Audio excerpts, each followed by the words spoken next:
गर्मी के 2 से 3 महीनों में तो हम ये बात करते हैं कि कैसे हम लोगों को पेयजल उपलब्ध करा पाए, पानी की क्या व्यवस्था होगी, लेकिन सिर्फ 2 महीने बात करने से कुछ नहीं होगा। पूरे 10 महीने हमको इस दिशा में कार्य करना पड़ेगा, तब शायद कुछ हो पाएगा। मैं सुन रही थी आपके पीएचई मंत्री ने कहा कि जरूरत पड़ी तो हैंडपंप की खुदाई की जाएगी। आपके पंचायत मंत्री कहते हैं कि जल का दोहन कम करने के लिए निर्देश दिए गए हैं। तो ये हमारे छत्तीसगढ़ी में एक कहावत है, प्यास लगी तब कुआं खोदू का।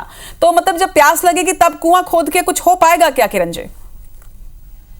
देखिए रचना जी, अभी कार्रवाई अभी हो रही है, बाकी इसकी तैयारी बहुत पहले से ही है। निश्चित तौर पे जब समय के हिसाब से और मौसम के हिसाब से ही तैयारी की जाती है, जैसे कि बरसात के पहले नदी नालों की सफाई की जाती है, ठीक उसी प्रकार गर्मी के पहले वाटर संकट को देखते हुए उसकी तैयारी की जाती है।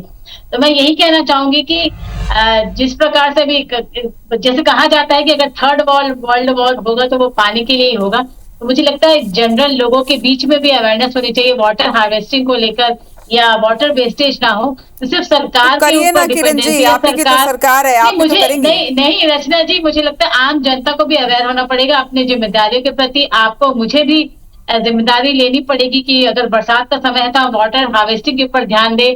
और जिस प्रकार पेड़ की कटाई हो रही है, और जैसे भी बात किया गया कि जलाशय वो नदी नालों को भी काटने की बात कर रही है बिल्डिंग्स खड़े करने के लिए, तो मुझे लगता है हमको खुद को भी अवेयरनेस लानी पड़ेगी, जन जागरण लाना पड़ेगा। सही कह रही है, जनता की भागीदारी के बिना ये कार्य नहीं हो सकता। इसमें जनता को उतनी ही भागीदारी निभानी पड़ेगी, लेकिन इसके बावजूद भी सरकार की एक बहुत बड़ी महती जिम्मेदारी बनती है, क्योंकि सरकार अगर नियम बना देगी तो जनता को मानना ही पड़ेगा। अगर हम सोचेंगे कि जनता जागरूक हो जाएगी और करेगी तो संभवतः जनता नहीं करेगी, लेकिन जनता की जिम्मेदारी 30% बनती है, 70% जिम्मेदारी सरकार की है। तो नियम बनाने की दिशा में मुझे लगता है काम करना होगा।